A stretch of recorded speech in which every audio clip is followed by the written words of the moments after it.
अध्यक्ष महोदय, माझी विनंती आहे, आपण आपण आपण बहुमत म्हटलंय, पण त्यांचंही याला पाठिंबा आहे, त्यामुळे सभागृहाने एकमताने केलं. विरोधी पक्षनेते आपण आपलं काय मत आहे सांग. एकमताने केलं पाहिजे. अध्यक्ष महोदय, माननीय उपमुख्यमंत्री महोदयांनी जो प्रस्ताव या ठिकाणी आणलेला किंवा सांगितलं आहे, खरं तर हा यामध्ये कुणाचाही विरोध असण्याचं कारण नाही. मराठा समाजाला आरक्षण दिलं गेलं पाहिजे ही पूर्वीपासून आमची भूमिका होती, आमच्या सर्वांची भूमिका होती.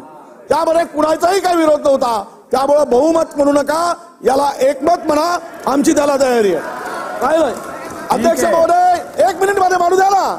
आता झालं ना, त्याला बोलू द्या ना. आता तुम्हाला विचारलेलं बहुमत आहे की एकमत आहे, तुम्ही एकमत सांगितलं. आता मला घोषणा करू दे ना एकमताची. होयचे एकमत आहे, त्यामुळे हे विधेयक एकमताने संमत झाले आहे असं मी घोषित करतो. चला पुढे. नाही झालं ना, आता पुढे जाऊ.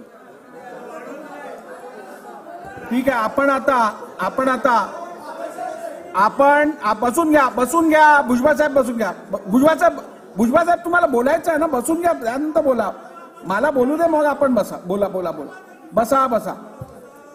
बघा, सहसा आपण शोक प्रस्ताव बैठकीच्या शेवटी घेतो, परंतु हे विधेयक आता सन्माननीय मुख्यमंत्र्यांना वरच्या सभागृहातही मांडायचं आहे. आणि शोक प्रस्तावाच्या वेळी त्यांनी उपस्थित राहणं पण अपेक्षित आहे. त्यामुळे मी पहिली शोकप्रस्ताव घेणार आणि त्यानंतर उर्वरित कामकाज आपण घेऊ. लोकशाही मराठी ऐका, पहा, जागरूक रहा.